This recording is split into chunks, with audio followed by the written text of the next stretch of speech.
Muy buenas noches, soy Gustavo Roncancio, soy médico especialista en enfermedades infecciosas.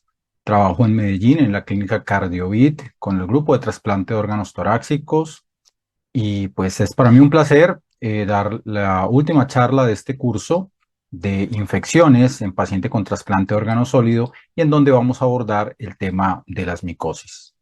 Esta es mi declaración de conflicto. Aquí todos mis conceptos son independientes y, aclaro, van dirigidos hacia patología de adultos, que es pues básicamente mi rango de trabajo. Como tal, quisiera empezar mencionando que hace muy poco la Organización Mundial de la Salud saca el primer documento específico en relación con problemática con hongos en el mundo y señala un grupo crítico de microorganismos que debemos tener en cuenta a la hora de evaluar mortalidad, incidencia, prevalencia y sobre todo opciones terapéuticas. En primer lugar aparece Cryptococcus neoformans, que causa la mayor cantidad de meningitis relacionadas en pacientes inmunosuprimidos. Candida auris como un gran problema emergente en relación con Cándida resistente a azoles y hacia otras moléculas o grupos terapéuticos. Aspergillus fumigatus, cada vez más prevalente, especialmente en pacientes inmunosuprimidos hematológicos y de trasplante de órgano sólido, y también con el llamado CAPA o síndrome de aspergilosis pulmonar post-COVID o asociado a COVID. Y además Cándida con la gran prevalencia que tenemos de infecciones en pacientes que reciben cualquier tipo de inmunosupresión y especialmente en cuidado intensivo. Hay otro punto derivado de microorganismos que mantienen un alto riesgo derivado de Nacasiomyces glabrata, anteriormente conocida como Candida glabrata, histoplasma, los eumicetomas que causan el verdadero micetoma o pie de madura, mucorales, microorganismos difíciles de tratar y con alta posibilidad de mortalidad, y otros hongos emergentes como Fusarium, además de las Cándidas tropicalis y Cándidas parapsilosis que tenemos en nuestro medio. Como un grupo medio aparecen otras micosis de las cuales vamos a hablar y simplemente quise empezar aquí señalando que cada vez vemos más relevancia en torno a problemas diagnósticos, terapéuticos y clínicos que pueden aumentar la morbilidad y mortalidad de nuestros pacientes inmunosuprimidos.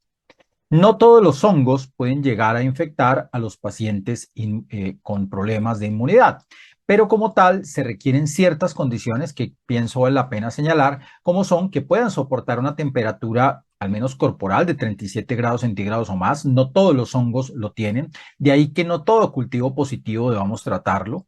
Los hongos deben hacer cambios bioquímicos y morfológicos, a veces no siempre las formas teleomorfas son las infectantes y se requieren infección a veces por las formas sexuadas. Debe haber unos factores de virulencia propios como enzimas, producción de melanina, toxinas y además la capacidad de adaptación y formación de biopelícula. Cándida, por ejemplo, forma más biopelícula que el mismo estafilococo o que pseudomonas. Y un punto importante, el contacto con el hospedero y la manera en que usualmente llegan a afectar a nuestros pacientes. Partiendo de esto, pues quiero empezar a subrayar algunas de las micosis más frecuentes que vemos en trasplantados. Esto no pretende ser una revisión absoluta, pero quiere dar algunas bases y hacer un recorderis sobre lo que estamos viendo en este momento en nuestros pacientes. Entonces, quiero empezar por las levaduras. Recordemos que tenemos levaduras y mohos. Las levaduras más famosas o más frecuentes son las cándidas. Candida albicans es a lo que más nos enfrentamos y pues estamos viendo algunos problemas de emergencia de resistencia, especialmente a fluconazol. Eso depende de la epidemiología institucional, de la epidemiología local, vale la pena tenerla en cuenta, pero digamos que por ahora mantenemos una muy buenas alternativas de tratamiento. ¿Cuál es el lío? Que en los últimos 10 años hemos empezado a ver Candida auris, una cándida que así como empezó Pseudomonas, estafilococo, empezó a ser resistente a algunos grupos terapéuticos, pues bien, la Candida auris típicamente es resistente a los azoles. A veces hemos visto incluso problemas con algunas equinocandinas de resistencia. Y esto marca un cambio en el paradigma derivado de que antes tratábamos las cándidas empíricamente con azoles sin ningún problema y ahora prácticamente en toda enfermedad invasora por cándida debemos tener la obligatoriedad de evaluar tanto la especie como adicionalmente las pruebas de sensibilidad.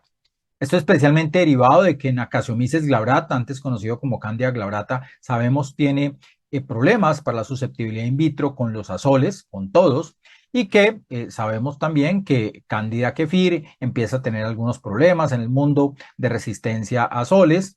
y que lo que antes conocíamos como cándida eh, específicamente resistente a fluconazol y que ahora conocemos como Pichia kudryavtsevi, es intrínsecamente resistente a esta. Candida lusitana es intrínsecamente resistente a anfotericina B y un punto es que recordemos que la Candida parapsilosis con tropicalis y con glabrata son las más frecuentes en nuestro medio y que empezamos a ver aumento de la concentración inhibitoria mínima que en pacientes inmunosuprimidos podría relacionarse con problemas de resistencia. Y esto no solo ocurre con las equinocandinas, sino también en nuestro medio con fluconazol, donde en algunos sectores del país Candida parapsilosis ya tiene entre 7 y 15% de resistencia a fluconazol.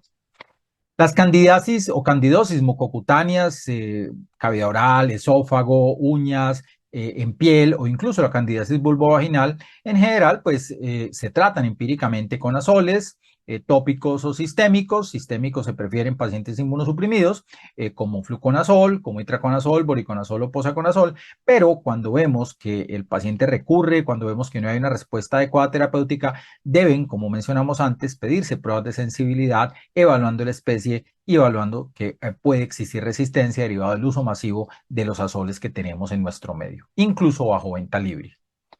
Ahora bien, ¿cuál es el problema en los inmunosuprimidos y en los pacientes en cuidado intensivo? Que recordemos que Cándida es un microorganismo endógeno, él vive dentro de nuestro intestino y cualquier punto que favorece un exceso de la inmunosupresión, cualquier proceso que nos altera la microbiota como es dar masivamente antibióticos o básicamente alguna disrupción del tracto gastrointestinal, como podemos verlo en trasplante de intestino o de páncreas, pero también en trasplantes de riñón, pulmón y corazón, vamos a tener en cuenta que la hipoperfusión que puede surgir de los eventos quirúrgicos puede hacer que básicamente Cándida salga de su nicho usual, que empiece a producir adhesión, colonización, migración hacia el baño sanguíneo y hay una inmensa formación de biopelícula que puede prácticamente llevar a infección en cualquier sitio de nuestro organismo.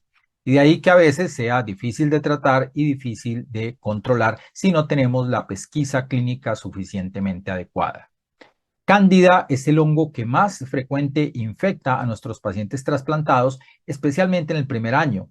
Este estudio lo voy a citar mucho, es la cohorte suiza, si no lo conocen los invito a revisarlo, es uno de los seguimientos más grandes en enfermedades infecciosas en el primer año de trasplante de órgano sólido y allí vemos que tanto en hígado, pulmón, páncreas, pero también en riñón y corazón, Cándida es muy prevalente y hay que tener en cuenta que sí, que las bacterias y los virus son los más frecuentes causando infección el primer año, pero que los hongos afectan hasta el 7.5% de los pacientes y en nuestro medio esto podría llegar a ser un poco más frecuente. Eso depende de muchos factores, vamos a verlo más adelante, como el tipo de inmunosupresión usada y básicamente la estancia en cuidado intensivo relacionada.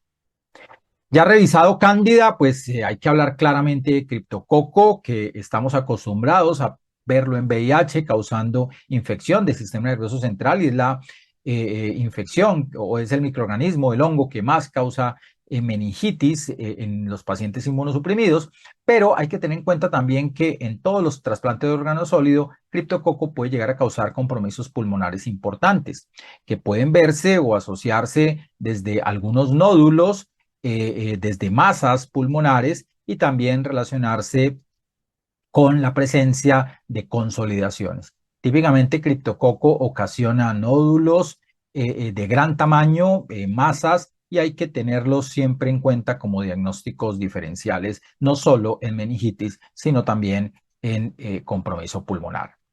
Algo ha cambiado en relación con lo que hemos aprendido de criptococo. Hay una variedad, un criptococo neoformans que se divide en serotipo A y D. El serotipo A de cosmopolita, de distribución global y la mayor causa o la causa más frecuente, el verdadero criptococo neoformans, pero tenemos un criptococo de neoformans que está asociado con infecciones cutáneas, con infecciones en ancianos y que es prevalente en Europa. Hay una variedad mixta que también se encuentra típicamente en el Mediterráneo y lo que mencionamos es que estas últimas causan más infección en piel y hemos visto esto en pacientes trasplantados. Mientras tanto, el Cryptococcus gattii se ha atribuido principalmente a infección en pacientes inmunocompetentes, también es de ocurrencia global y se relaciona más con ciertas exposiciones a material vegetal, mientras que el Cryptococcus neoformans viene con más exposiciones a usualmente depósitos de desechos de palomas y otros procesos. Estos criptococos, tanto los que vienen del material vegetal como de los desechos de palomas o detritos u otras aves, básicamente se inhalan. En general, el sistema inmune los depura, pero en pacientes inmunosuprimidos tenemos que se puede quedar durmiente o en un estado latente dentro de nuestro cuerpo y poco a poco llegar a activarse. Criptococo tiene el punto de que lo estamos viendo en VIH desde hace unos 10 años, conociéndolo, pero ahora también lo vemos en trasplante. Hay pacientes que pueden estar asintomáticos y con serología positiva. Esto básicamente, cuando hay mucha inmunosupresión o una inmunosupresión muy importante, puede llegar a ser un indicio de que este paciente va a desarrollar en el futuro infección invasora por criptococo, y en esos pacientes, cuando hay compromiso con látex positivo o antígeno positivo en sangre para criptococo, se sugiere la pena o se sugiere tratar específicamente porque vamos a evitar o meningitis o infección pulmonar. En estos contextos tenemos que el diagnóstico es con tinta china y que hay algunas especies que se pueden fácilmente identificar tanto por el antígeno como por cultivos, y hay algunas especies que, como lo vemos acá, el Amilolentus, el Depauperatus, el Gatti linea BGB y el Luteus, que no son necesariamente patógenos. Entonces, no, de ahí que no todo criptococo pues haya que tratar en los cultivos, especialmente si tiene antígeno negativo. El siguiente hongo del cual pues queremos hablar, ojo, estos vamos a más tarde particularizar en algunos puntos diagnósticos y terapéuticos, pero quiero hablar de neumocistis, muy prevalente en trasplante. Estamos acostumbrados a verlo en el primer año, especialmente después de los 6 meses de trasplante, pero ojo, neumocistis, en lo que se ha visto en trasplante de órgano sólido, y yo creo que todo el que tenga experiencia en esto lo ha visto, lo vemos 5, 6, 7, 10 años después de trasplantados. Básicamente porque recordemos, esto vive en la naturaleza, vive en el material vegetal, y el paciente al inhalarlo puede adquirirlo, y últimamente lo hemos visto también como causa de infección nosocomial. El hallazgo típico es el patrón en vidrio esmerilado con compromiso intersticial, reticulonodular o reticular típico, y pues digamos que recordar que siempre que haya hipoxemia hay que considerar que este puede ser una causa de falla ventilatoria. Una levadura que ocasionalmente hemos visto en pacientes trasplantados, mucho más en los hematológicos, son las llamadas geotricosis, que ahora se agrupan en básicamente dos especies: Geotrichum candidum saprocaeta capitata y ahora también Saprocaeta clavata. Pueden dar típicamente compromiso pulmonar o intestinal, pero también compromiso en piel, compromiso en uñas y en fungemias, esto mucho más visto en pacientes trasplantados. Una cosa que me quiero devolver con criptococo es que recuerden que criptococo es resistente a las equinocandinas, pero se puede tratar con anfotericina o con azoles. Los neumocistis son resistentes, al contrario, a los azoles y a la anfotericina B, y podrían tratarse con equinocandinas, aunque su tratamiento de elección, vamos a verlo, es trimethoprim sulfametoxazol. Y las geotricosis son muy parecidas al criptococo en su perfil de sensibilidad, resistentes a las equinocandinas, y se pueden tratar con los otros medicamentos. Algunas levaduras importantes en trasplante de órgano sólido y más en paciente hematológico son los tricosporum, que adicionalmente pueden llegar a causar enfermedad diseminada con fungemia, o también causar bronconeumonía y lesiones cutáneas. Y un hongo que quisiera destacar, una levadura que quisiera destacar, son los Saccharomyces, que recordemos, hacen parte de muchos probióticos que manejamos en nuestro medio, y desde hace algunos años los españoles nos vienen diciendo cuidado con administrar estos probióticos a pacientes inmunosuprimidos porque podrían llegar a causar fungemia. Hemos visto en nuestras unidades de cuidado intensivo y en algunos pacientes trasplantados que se prescriben o abusan de estos probióticos, básicamente fungemias por Saccharomyces cerevisiae, Saccharomyces clausi, y pues esto podría relacionarse con justamente la adquisición por consumo exógeno. Pero recordar que también pues puede haber una micosis endógena relacionada. Estos dos grupos, Saccharomyces y Trichosporum, son resistentes a las equinocandinas, sensibles, muy sensibles a la anfotericina, y básicamente sensibles también a los azoles. Aquí entonces hemos revisado las levaduras, volvamos a hablar: Cándida, y ojo con Cándida auris, resistente, pilas con Cándida parapsilosis y Cándida albicans y glabrata, que empiezan a tener problemas de sensibilidad con los azoles.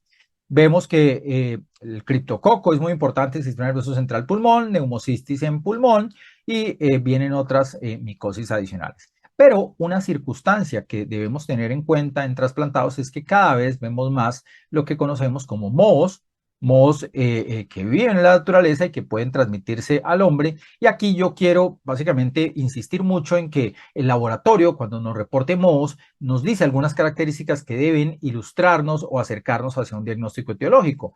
Con esto, microbiólogos, micólogos, infectólogos, trabajamos e incluso iniciamos manejos empíricos y en trasplante los debemos conocer.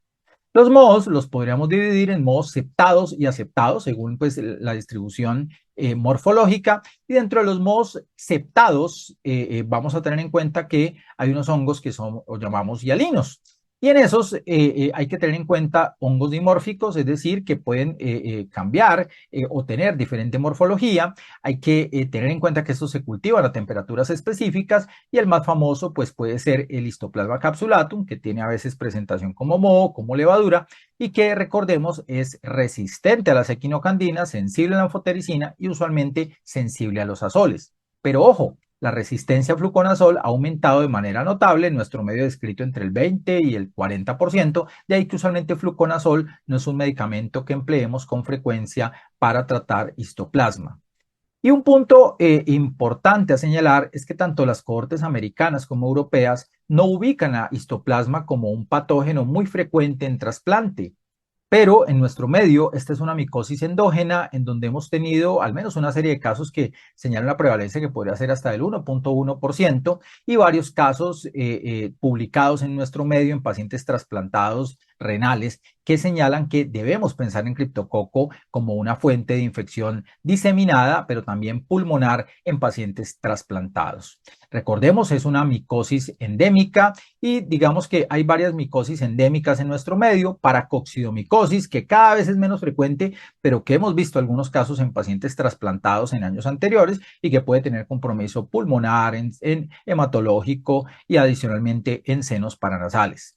En otros entornos, como en Arizona y lo que tiene que ver con el sur de Estados Unidos, vemos que coccidomicosis es bastante relevante, histoplasma también es muy importante sobre el valle del río Mississippi, y en Norteamérica también tenemos casos de blastomicosis que pues nosotros, digo yo, afortunadamente no vemos. Otras micosis endémicas que existen en el mundo son la peniciliosis o infección por talaromicosis marfanei, que se ve en el sureste de Asia y se ve mucho más en pacientes usualmente VIH.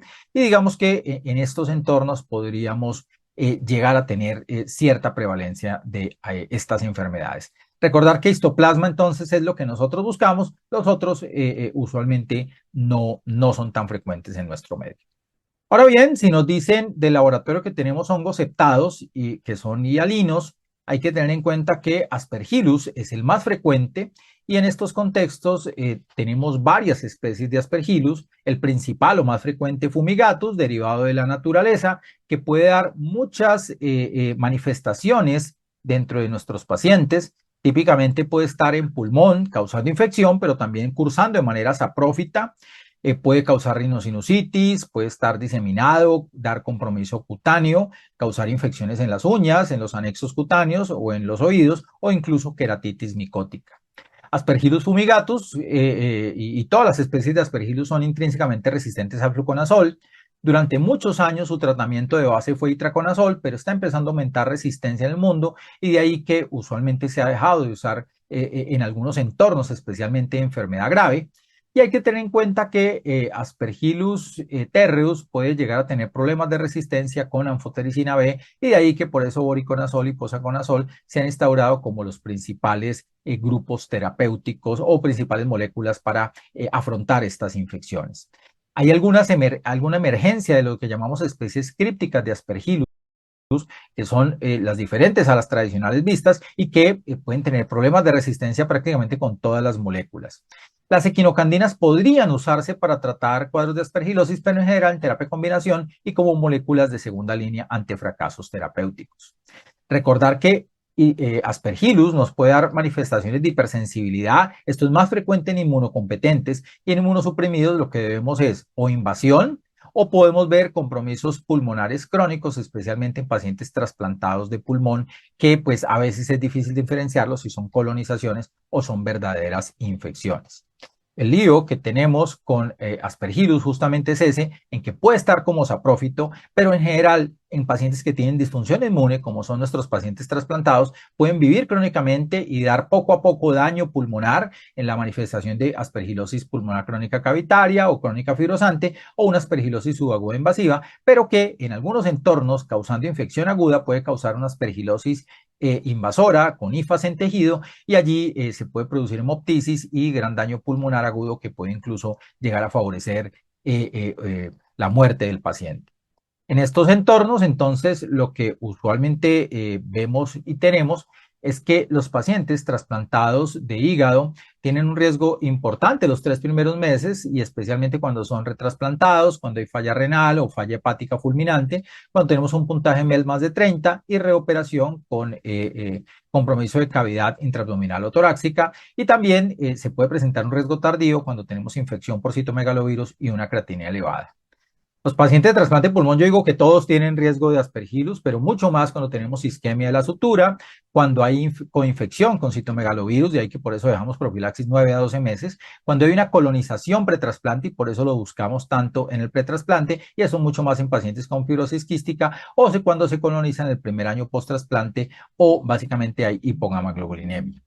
En estos pacientes es donde más probablemente la profilaxis llegue a impactar. En trasplante corazón y riñón es menos, pero la incidencia, pero de todos modos tenemos algunos factores muy similares que podrían llegar a favorecer, especialmente la inmunosupresión importante, la formación o la infección por aspergillus en el post-trasplante. De allí que siempre debemos considerarlos, pero han aparecido algunos otros modos que vemos más en pacientes hematológicos, pero también en pacientes de trasplante de órgano sólido que lleguen a causar muerte y a causar problemas serios en el manejo. Y de ahí que Fusarium se enmarca dentro de las hialoifomicosis, son hongos hialinos, diferentes aspergillus, entonces está el Fusarium, que miren ustedes, tiene problemas terapéuticos porque es resistente a la equinocandina, resistente a varios azoles y casi siempre tenemos que tratar de tener sensibilidad para ver cómo los tratamos. Cedosporium apiospermum es sensible a las equinocandinas, pero tiene problemas con anfotericina, con itraconazol, con fluco, y boriposaconazol e isavuconazol pueden ser alternativas.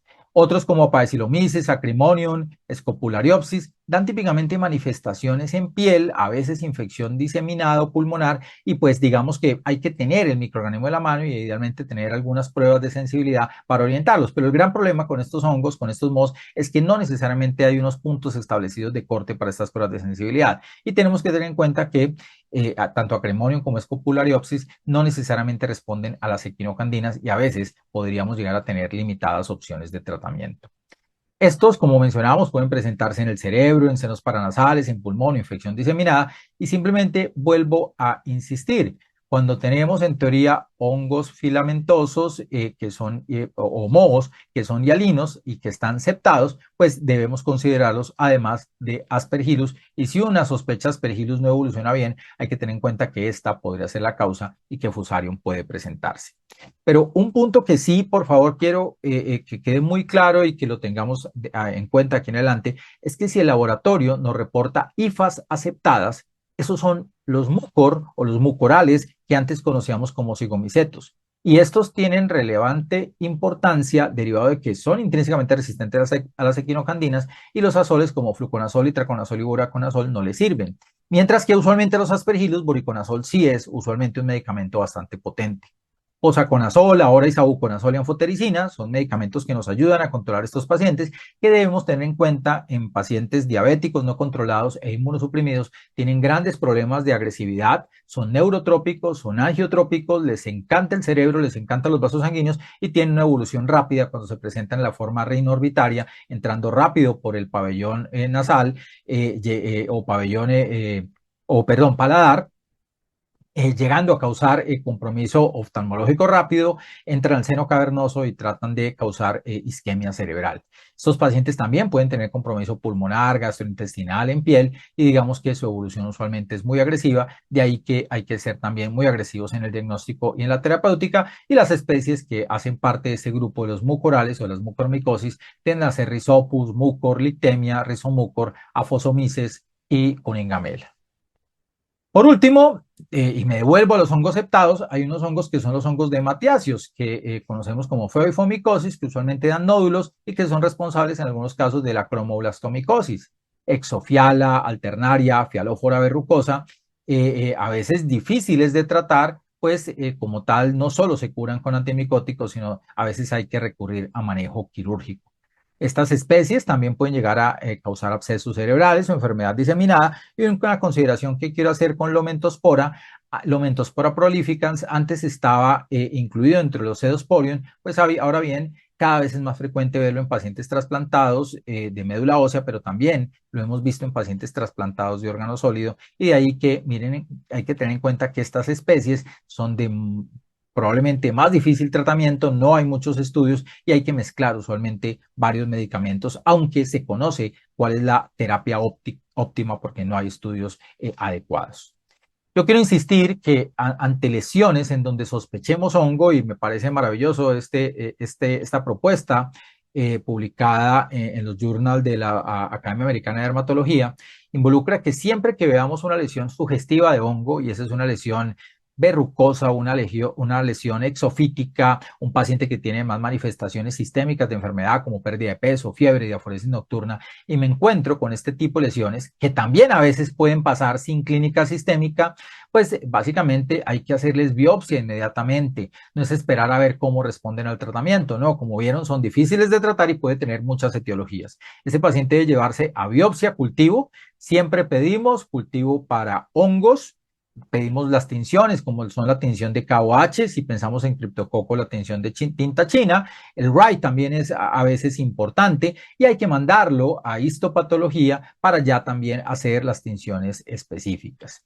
Los cultivos de hongos son importantes porque pues, nos van a decir qué tipo de microorganismo es, y aquí vimos que había una alternaria y como tal, entonces ahí siempre cuando encontramos estos microorganismos, especialmente mohos, los infectólogos vamos donde el trasplantólogo y le decimos, por favor, ajuste el esquema de inmunosupresión. Tenga en cuenta que a veces es difícil curar estos microorganismos, que no tenemos estudios suficientes que nos brinden seguridad con respecto al tratamiento. Damos tratamientos antifúngicos, pero a veces hay que recurrir al manejo quirúrgico para hacer una excisión de estas lesiones, porque a veces proliferan e incluso se diseminan. Partiendo de este pequeño recorrido o gran recorrido sobre mohos y sobre levaduras, pues hay que tener en cuenta que los pacientes trasplantados tienen demasiada posibilidad o una gran posibilidad de tener infección micótica y hay que tener en cuenta algunos factores prequirúrgicos como son el estado nutricional, el uso crónico de esteroides, la falla renal, la diabetes, pero hay dos factores que yo siempre les insisto mucho a nuestros pacientes y que los infectólogos vemos mucho en la valoración pretrasplante y son la exposición a obras civiles o de construcción, especialmente cuando hay grandes movilizaciones de tierra, ahí siempre va a haber aspergillus, pacientes que trabajan con cultivos de flores, con cultivos donde movilizan la tierra o aran la tierra, si se dedican a la jardinería, pues van a tener gran riesgo de desarrollar infecciones por aspergillus, siempre y cuando estén ahí, pues usualmente estos mohos y tenga una aspiración importante, pero eso lo vemos más cuando hay grandes movimientos de tierra, entonces siempre debemos alejar a nuestros trasplantados de construcciones e incluso se han visto brotes hospitalarios relacionados con aspergillus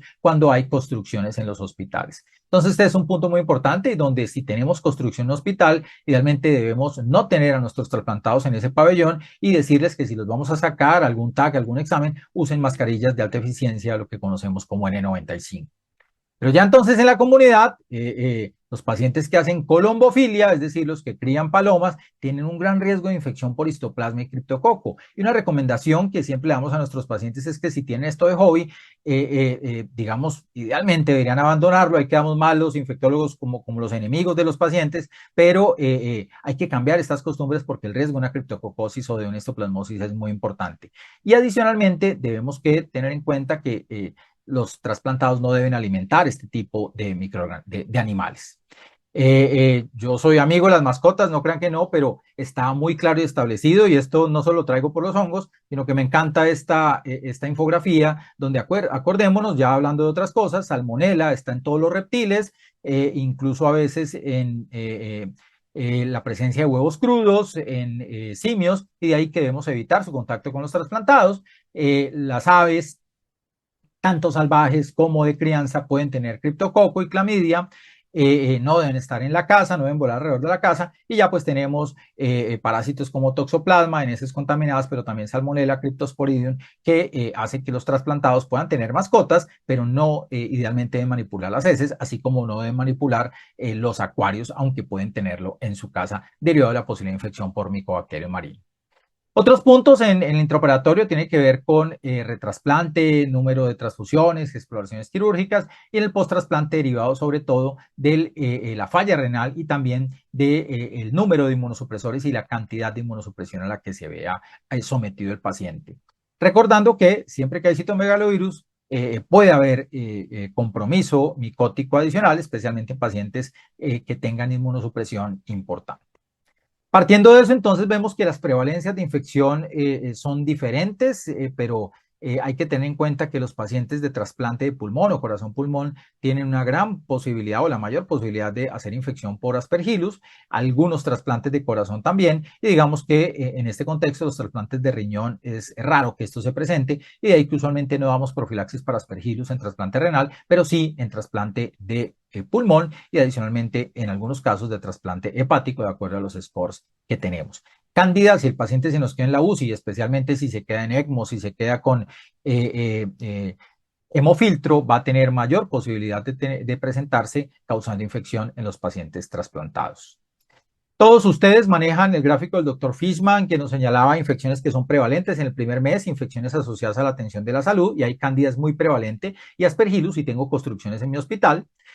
Tengo que del 1 al 6º mes puede haber infecciones oportunistas o reactivación, y hay neumocistis, es como el rey, pero también criptococo, aspergillus y cándida.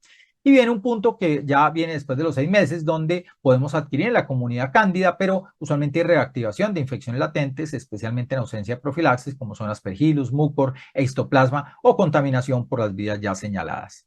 Lo que vemos, y este es también dato de la Corte Suiza, vemos que Aspergillus en el primer año puede presentarse un poco más al inicio o en los primeros 3 meses del trasplante, pero Candida definitivamente es un microorganismo que se presenta mucho más en el primer mes derivado de infección nosocomial. Neumocistis ya se presenta más tardíamente, no es frecuente en los primeros meses post-trasplante, de ahí que, por ejemplo, una situación que hemos mencionado nosotros en el grupo de trasplante nosotros es que no hay necesidad de iniciar profilaxis con trimestoprim tan rápido en estos pacientes, a no ser que haya, digamos, una divergencia de serologías en toxoplasma, y esto para, entre comillas, no darle tan duro al riñón desde el inicio, también para disminuir un poco la toxicidad hematológica, que conviene a veces la mezcla que damos de inmunosupresores y adicionalmente de ganciclovir, lo cual es bastante relevante en nuestro medio.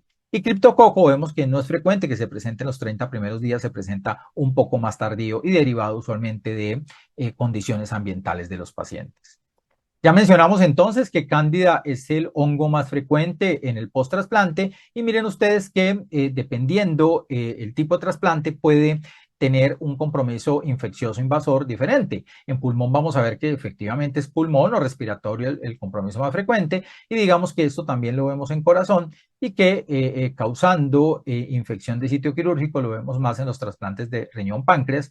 En hígado vemos que la distribución es heterogénea, pero que puede haber compromiso causando fungemia, y esto se relaciona mucho más con cándida en estos contextos. Ante esto, pues yo quisiera mencionar algunas claves que tenemos, y uno dice siempre la clínica es primero. A veces estamos seguros que tiene una infección por hongo, pero a veces corroborarlo no es tan fácil.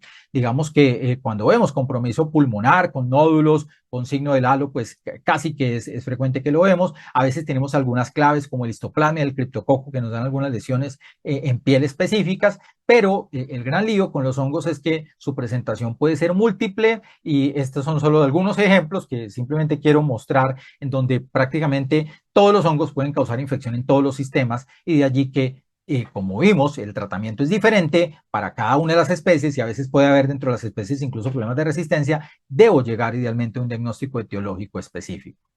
A mí me gusta mucho esta propuesta que los brasileños hacen para niños, pero que lo hemos adaptado para adultos, y es que si el paciente tiene lesiones en piel como las que hemos visto, verrucosas o necrosantes, síntomas respiratorios con cavitaciones o nódulos, meningitis, y hay a veces compromiso o edema ocular. Si no tengo un diagnóstico claro de infección bacteriana o de una causa no infecciosa, pues básicamente debo pensar en hongos y ahí la posibilidad de una infección sistémica que es bastante frecuente. Y en estos contextos, pues se piden hemocultivos. Los hemocultivos para bacterias en general tienen un buen rendimiento para hongos tipo cándida y criptococo. Hemocultivos para hongos ya cada vez es más difícil encontrar en nuestro medio específicos. Y digamos que el galactomannan sérico ayuda, pero ojo, recordemos, no es una prueba diagnóstica para micosis invasora, derivado de que tiene menos rendimiento de trasplante organosólido y que tiene muchos condicionantes que vamos a ver más adelante y que hace que tengamos problemas para su interpretación. No es una prueba diagnóstica, nos puede ayudar a orientarnos si es positivo, pero las pruebas diagnósticas para definir una aspergilosis, por ejemplo, definitiva, tienen que ver con encontrarlo en histopatología o en cultivos. Yo le añado siempre a estos pacientes antígeno para histoplasma de la orina y que se salen los protocolos internacionales por la frecuencia en nuestro medio, especialmente si tengo compromiso pulmonar diseminado o en piel, y adicionamos cripto, qué pena, aquí me equivoqué, no es en orina, es en sangre, que es el antígeno para cripto o el látex para cripto, que lo tenemos disponible en nuestro medio. Y ahora bien, si tengo lesiones en piel, biopsia de una vez con directo y cultivo. Y si encuentro cándida, recuerden siempre buscar fondo de ojo y un eco abdominal buscando la candidiasis hepatoesplénica crónica que vemos más en hematológicos, pero que ocasionalmente también aparece en trasplante órgano sólido. Si veo mohos, debo buscar senos paranasales y tórax, especialmente para ver si hay nódulos que me obliguen a prolongar el tratamiento usualmente hasta un año. Si hay síntomas respiratorios, tomografía de senos paranasales y tomografía de tórax, es lo que usualmente recomendamos, y ese paciente debe ir al lavado broncoalveolar y hacer básicamente el lavado broncoalveolar con galactomannan, que tiene mucho mayor rendimiento, y si es posible tomar biopsias transbronquiales, además de cultivos. Recordemos que el Aspergillus no es tan fácil encontrarlo en los cultivos, y por eso acudimos al galactomannan, un biomarcador derivado de la pared de varios hongos, que puede, digamos, tener una mayor sensibilidad pero que lo más específico es siempre la histopatología y el cultivo. Cuando hay compromiso en cara, pues hay que evaluar rápido la posibilidad de una tomografía de cara y a veces resonancia para ver si hay un compromiso angioinvasor y tomar cultivos y ser muy agresivo en el manejo quirúrgico de estos pacientes. Y cuando hay síntomas neurológicos, tomar una muestra de líquido cefalorraquídeo, incluyendo un antígeno para criptococo y adicionalmente pues podemos hacer cultivos para hongos y pues con esto enfocar hacia la posibilidad de una neuroinfección. Ahí digamos que cuando vemos mohos, pues siempre recordemos, el galactomannan sérico nos puede orientar, pero definitivamente tengo que identificar la histopatología e idealmente tomar cultivos con broncoscopia más el lavado broncoalveolar e idealmente biopsia pulmonar para identificar los microorganismos. La biopsia líquida parece ser una alternativa, pero pues no está tan fácilmente diseminada en nuestro medio en pulmón. Y digamos que recordar que no siempre un galactomannan positivo es infección invasora pulmonar, porque tenemos que hay varios falsos positivos relacionados. Esta es un hallazgo o digamos una descripción similar que en India se tiene al respecto y recordar que allá pues hay una gran prevalencia, que ven mucho Aspergillus tanto en individuos inmunosuprimidos como inmunocompetentes, pero que algunos puntos como los signos de halo, la posibilidad de árbol en gemación, los signos del aire creciente, edema de las mucosas en pulmón, puede orientarnos y toda cavitación o nódulo debe usualmente sugerirnos la posibilidad de una infección invasora. Estamos acostumbrados a definir signo del halo, pero recordar que esto se ve ya cuando hay un compromiso muy importante. Lo más frecuente que vemos son pequeños nódulos cavitados y esto debe orientarnos o alertarnos hacia la posibilidad de un hongo, específicamente mohos, pero a veces nos llevamos sorpresas y vemos levaduras. Ahora bien, hay que tener en cuenta que también tenemos que ser racionales en solicitar. Hay que buscar los hongos, pero pues no a todos los pacientes hay que hacerles panfungal test porque pues básicamente vamos a tener grandes problemas de glosas, de sobrecostos y demás. Yo creo que hay que enfocar clínicamente, pero hay exámenes muy baratos que debemos hacer en todas las muestras que tenemos, como son el KOH, que nos identifica la mayoría de los hongos, y si yo sospecho criptococo, como vimos, compromiso pulmonar o compromiso en sistema nervioso central, la tinta china puede fácilmente facilitarnos el diagnóstico. Ya ahora bien, el patólogo hace tinciones específicas que nos pueden ayudar, las más frecuentes usadas para el ácido periódico de Schiff, el PAS o la plata metenamina, y ocasionalmente en el GRAM vemos pues las nocardias y los actinomices que nos ayudan mucho desde el laboratorio a ubicarlos. El gran problema en hongos es que los cultivos no tienen buena sensibilidad requieren largos tiempos de incubación, hasta 42 días, y requieren un procesamiento específico y experiencia en los laboratorios de microbiología para definirnos especie y para encontrar justamente estos hongos. Encontrar hongos en los cultivos es cuestión de paciencia, pero también de habilidad, y hay que reconocerlo, no todos nuestros laboratorios lo tienen. Y de ahí que usualmente los pacientes se nos escapan en los diagnósticos. Hay que recordar que siempre hay que tomar hemocultivos, especialmente cuando tengo levaduras, y que hay mayor rendimiento cuando hay criptococosis diseminada, que en cándida el rendimiento solo es del 50%, a pesar de tener infección en todos los órganos, y que Aspergillus rara vez se cultiva en hemocultivos, y de ahí que usualmente es frecuente no encontrarlos a pesar de que la enfermedad esté diseminada. El gran problema que tenemos con los hemocultivos, tanto para bacterias como para hongos, es que se nos demoran en darnos sensibilidad hasta 5 días, y de ahí que esto podría llevarnos a tener grandes problemas con nuestros pacientes porque les falta velocidad y sensibilidad. Y de ahí que las ciencias ómicas empiezan a aparecer como una alternativa importante en nuestros pacientes trasplantados, no solo evaluando PCRs, que es lo que tradicionalmente hacemos para detectar genoma, sino ahora tratando de intervenir con el proteoma y también con el transcriptoma para tratar de llegar a tener mejores diagnósticos. Y en nuestro medio, pues digamos que tenemos las llamadas PCRs múltiples, conocidas como una sola marca, pero hay múltiples, una que voy a mencionar, el FIL-Array, que rápidamente a partir de un cultivo positivo nos pueden dar sensibilidad, nos pueden decir una identificación adecuada, y en estos contextos vemos que en pacientes trasplantados y en micosis nos pueden dar algunos resultados importantes. Este es uno de los paneles existentes en nuestro medio, por ejemplo el de hemocultivos, que es el panel de BioFire, y la última versión nos reporta varias cándidas además de criptococo, y nos puede además identificar Candida auris con una sensibilidad especificidad importante, y esto es, digamos, adquiere notable relevancia porque si lo encuentro como infectólogo vas a saber que no le va a dar una sol y que una quinocandina me puede fallar, y en estos contextos probablemente yo pueda dar o vanidula fungina o probablemente anfotericina B de una, a pesar de que sea una cándida. En estos entornos, adicionalmente, el Malditoff nos está ayudando mucho en infección micótica porque nos da un diagnóstico mucho más específico y más confiable. Tengo que tener el cultivo positivo y a partir de ello, si bien se me demora un poco más, nos está empezando a ayudar a identificar Candida auris, a identificar otros mohos y también probablemente hacia un futuro cercano a ser capaces de identificar perfiles de resistencia. Y en esto, digamos, se trabaja cada vez más. En nuestro país, muchas de las instituciones que trasplantan tienen PCR específica para Aspergillus. La sensibilidad combinada es alrededor del 80%, y cuando tenemos dos resultados positivos, pues la especificidad mejora al 95%. Pero ven ustedes, la sensibilidad puede ser del 60%.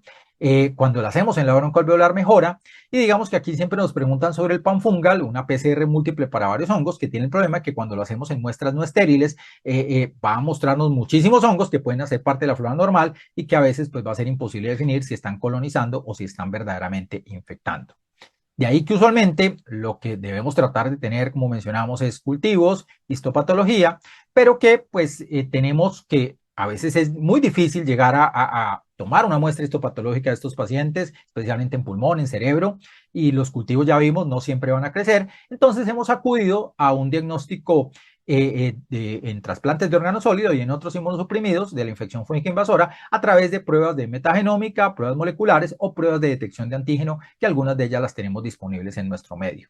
Y esto es lo que conocemos como biomarcadores, en donde para cándida pues no están tan fácilmente asequibles. El que más se usa en el mundo es el 1,3 beta de glucano, pero recordemos no es específico para cándida, tiene alta tasa de falsos positivos y deben ser analizados usualmente en laboratorios de referencia porque son muy costosos cuando se procesan de manera individual, hay que procesarlas por lotes. El Manán para Cándida o el Manán antimanán para Cándida no está disponible en nuestro medio, y han surgido algunas pruebas de anticuerpos contra el tubo germinal y la resonancia para Cándida que son, digamos, bastante promisoras, pero tampoco están disponibles en nuestro medio. Para los mohos, pues nosotros tenemos el galactomanano, un antígeno que está en la pared del moho. Recordar que da reacción cruzada con otros hongos y que los falsos positivos son frecuentes. Digamos que hay mayor rendimiento en los pacientes neutropénicos. El seguimiento en serie puede ayudarnos.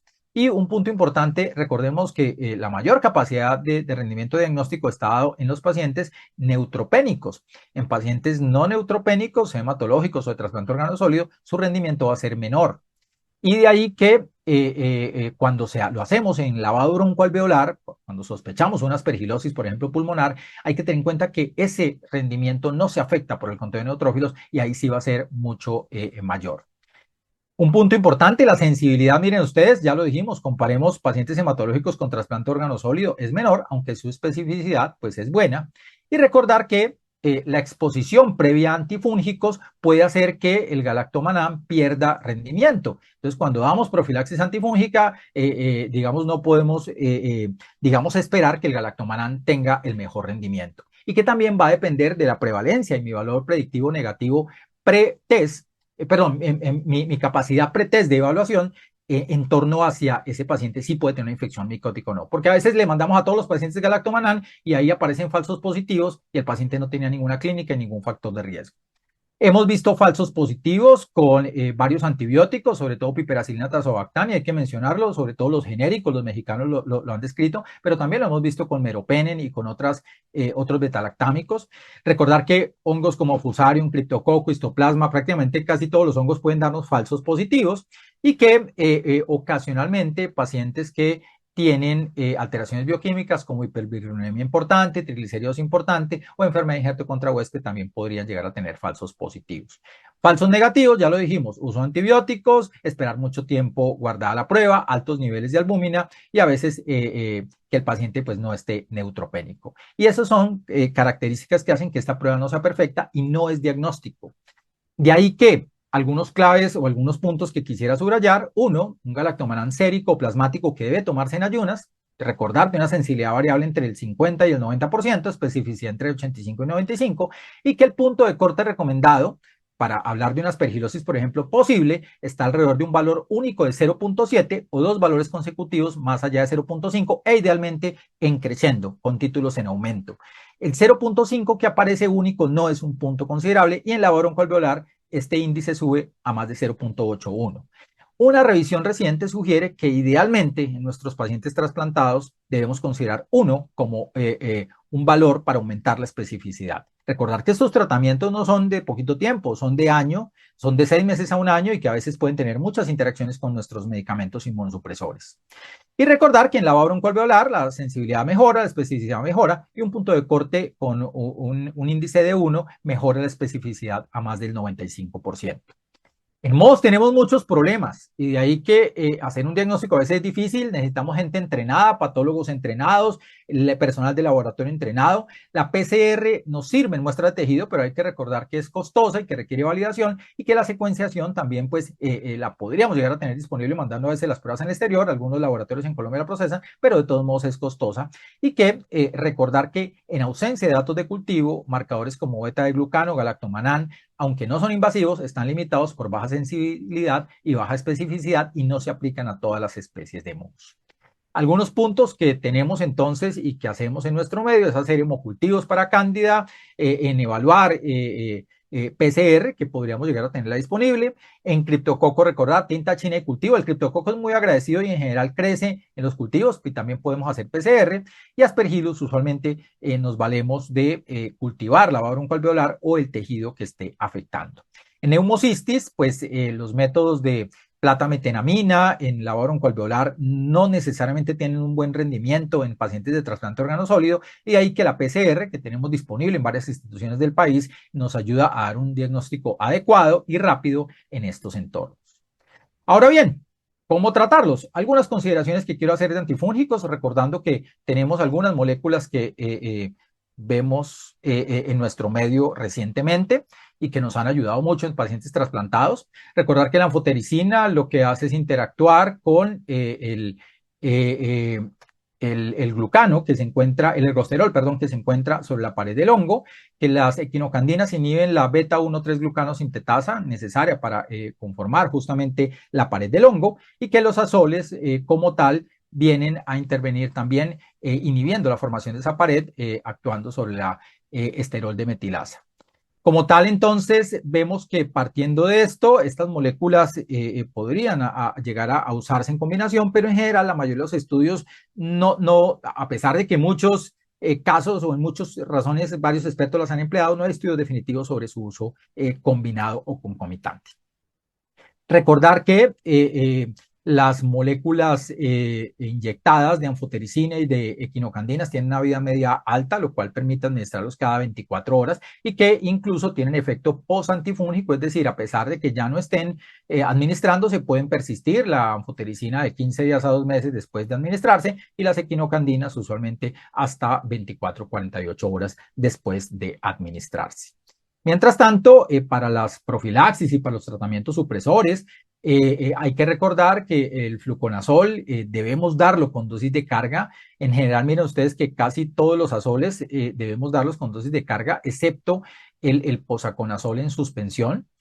Recordar que estos medicamentos tienen vidas medias variables y que como tal, esto es lo que más quisiera insistir, requieren esperar un poco la mayoría de los azoles de última generación para tener un estado estable. Recordar que si usted da posaconazol en suspensión, se demora de 7 a 15 días en adquirir el estado estable. Es decir, es un medicamento que se puede dar para profilaxis, pero para terapéutica no, porque se nos va a demorar en adquirir niveles adecuados 8 días. El posaconazol tableta se demora menos y hay que recordar que el isavuconazol en suspensión oral también podría llegar a tener esta molécula. Perdón, en suspensión oral no, en tabletas. Mientras tanto, hay que tener en cuenta además que estos medicamentos pueden dar algunos tipos de compromisos tóxicos.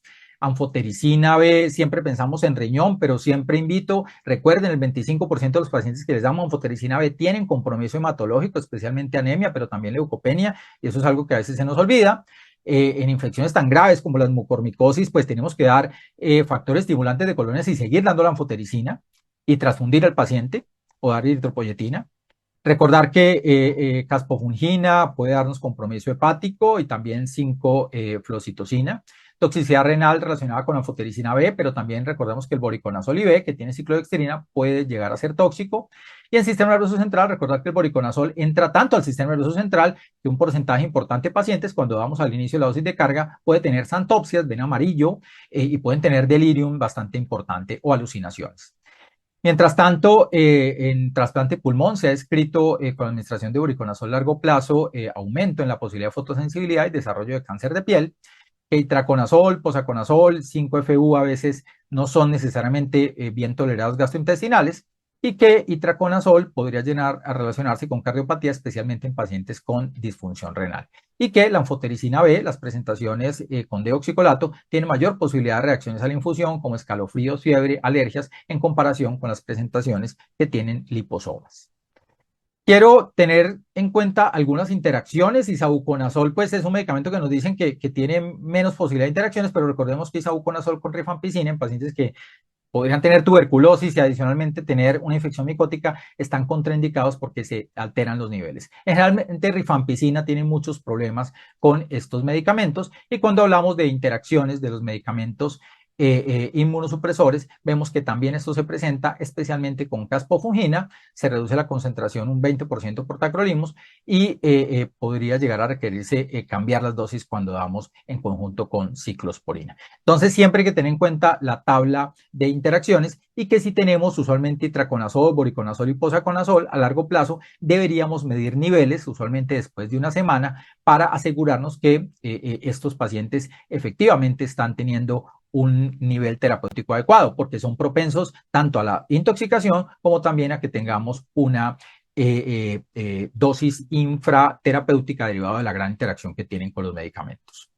Un punto importante, tanto IV como vía oral, dosis de carga y recordar que las anfotericinas hay que ponerlas en dextrosa y que hay unos tiempos específicos de administración de los medicamentos que deben respetarse.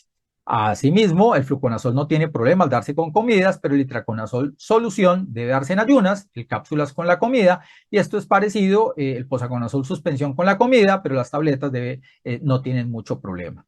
El voriconazol idealmente hay que tomarlo en ayunas para que tenga mayor efecto y recordar que hay que revisar muy bien cada perfil farmacocinético en relación a su metabolismo para definir qué hacer con estos medicamentos. En general, nosotros no recomendamos dar itraconazol, por ejemplo, en pacientes que tienen falla cardíaca. El voriconazol no se debe dar el endovenoso en presencia de falla renal, pero el vía oral sí se podría dar, dado que no tiene la ciclodextrina. Vienen nuevos medicamentos y estén preparados porque vamos a tener más antifúngicos que nos ayuden a luchar contra la resistencia. Y yo quiero acabar hablando de profilaxis y trasplante con algunos protocolos específicos que hay. Estamos empezando en las unidades de cuidado intensivo en general con equinocandinas, pero recordar que si tenemos cándida sensible con un paciente que responde bien y tengo sobre todo pacientes que tienen sensibilidad al fluconazol y por eso hay que demostrarla, yo pudiera desescalarme a fluconazol. En general, un error que veo que a veces se comete es que damos poco tiempo de tratamiento para las candidiasis orofaringeas o en esófago. Damos 7 días o 5 días y digamos que la literatura, sí, en pacientes inmunosuprimidos recomienda en candidiasis orofaringea dar 14 días y en esófago dar de 14 a 21 días. Hemos visto a veces que los pacientes recurren por eso, porque no se tratan el tiempo suficiente, dado que usualmente no disminuimos la inmunosupresión. Recordar que en infección de vías urinarias las quinocandinas penetran poco y de ahí que usualmente los tratamientos son con fluconazol o con anfotericina B y que en endocarditis pues son casos difíciles de tratar y que requieren usualmente cirugía y dar medicamentos a altas dosis y adicionalmente darlos por terapias supresivas por largo plazo. Cuando vea criptococo, derivado mucho más de evidencia en VIH, estamos dando terapia combinada de anfotericina y 5-FU. Algunos casos de terapia con dosis única, anfotericina, se han descrito en VIH, pero esto no ha sido probado en trasplantados y por ahora no se recomienda. Y cuando tenemos infecciones leves o pacientes asintomáticos, fluconazol puede ser una muy buena alternativa con posibilidades de dar voriconazol o posaconazol si hay, por ejemplo, resistencia. En infecciones por neumocitis, trimethoprim sigue siendo la terapia de elección. Recordar que debemos ponerlo en dextrosa y que cada ampolla idealmente se debe pasar mínimo en 75 cc de dextrosa porque si no se precipita. La alternativa menos tóxica puede ser usar tabletas si el paciente tolera la vía oral y recordar que hay que vigilar muy bien los efectos secundarios que hay sobre riñón, sobre electrolitos y también sobre médula. Casi siempre los pacientes que tienen más de 14 a 21 días de tratamiento con trimetoprina a dosis altas, vamos a ver algún compromiso medular y de ahí que se recomienda usar folinato de calcio o ácido folínico para contrarrestarla. Si no puedo dar trimetoprina, alternativas menos efectivas, primaquina más clindamicina, se ha probado más en VIH y no en trasplantados. Pirimetamina más sulfadiacina, a veces lo conseguimos en nuestro medio y ahí sí hay que adicionar folinato de calcio porque la toxicidad de la pirimetamina sobre médula es mayor y alguna evidencia hay sobre caspofungina, pero pues digamos que es más controversial y se reserva como un tratamiento de segunda línea, pero nos ha tocado administrarla a algunos pacientes con resultados variables. En las micosis endémicas tenemos que se prefiere en trasplantados graves dar anfotericina y luego itraconazol, quedarse mínimo 12 meses. Y aquí en lo que más quiero insistir, más allá de cada tratamiento especial, es que miren los tiempos de tratamiento. Cuando vamos, por eso es tan importante diagnosticar bien estas enfermedades, porque los tiempos de tratamiento en general van más allá de 6 meses a un año. Y esto también lo vemos en Aspergillus, donde el tratamiento mínimo es de 6 semanas, pero muchas veces tengo que dar hasta 12 semanas y en algunos trasplantados de pulmón quedarnos incluso con terapias supresivas hasta un año. Y hablando de eso, de profilaxis, pues esto lo tomo del consenso colombiano para la profilaxis de Aspergillus, recientemente publicado, invito a revisarlo, hecho por expertos del país, con una excelente revisión de la literatura y una aplicación de la experiencia. Y digamos que se sabe que en riñón en general no se recomienda en profilaxis para Aspergillus. En hígado, si hay criterios que lo señalen como paciente con falla fulminante, con necesidad de reemplazo renal, pues probablemente las equinocandinas pueden ser alternativas.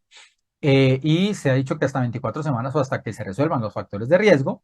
En páncreas y trasplante de riñón páncreas se ha dicho que todos los pacientes podrían beneficiarse de terapia profiláctica por 1 a 2 semanas. Y en corazón, especialmente si hay rechazo, si tenemos reexploración, enfermedad concomitante por citomegalovirus. Y pues nosotros, por ejemplo, en la experiencia de nuestro programa lo usamos cuando tenemos falla renal en pacientes que tienen ECMO y adicionalmente hemofiltro.